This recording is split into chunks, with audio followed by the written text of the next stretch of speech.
बरसात की एक ठंडी रात थी। घड़ी में ठीक 12 बज रहे थे। राहुल अपनी बाइक से शहर से गांव लौट रहा था। सड़क सुनसान थी और चारों तरफ घना जंगल फैला हुआ था। अचानक उसकी बाइक बंद हो गई। राहुल ने कई बार किक मारी, लेकिन बाइक स्टार्ट नहीं हुई।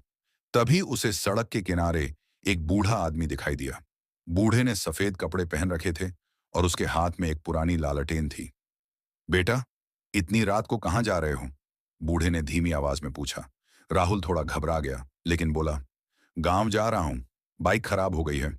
बूढ़ा मुस्कुराया। आगे एक पुराना डाक बंगला है, रात वहीं गुजार लो, सुबह चले जाना। राहुल के पास और कोई रास्ता नहीं था। वह बूढ़े के बताए रास्ते पर चल पड़ा।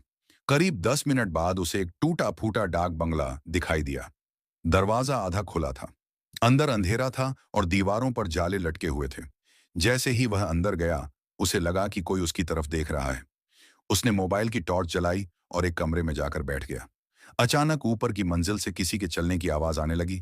थक, थक, थक।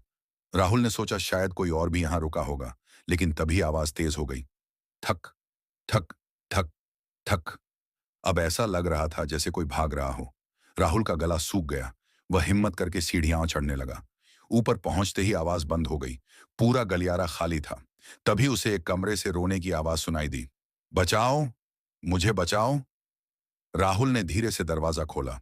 अंदर एक लड़की सफेद साड़ी में बैठी थी। उसके लंबे बाल चेहरे पर बिखरे हुए थे। तुम कौन हो? राहुल ने पूछा।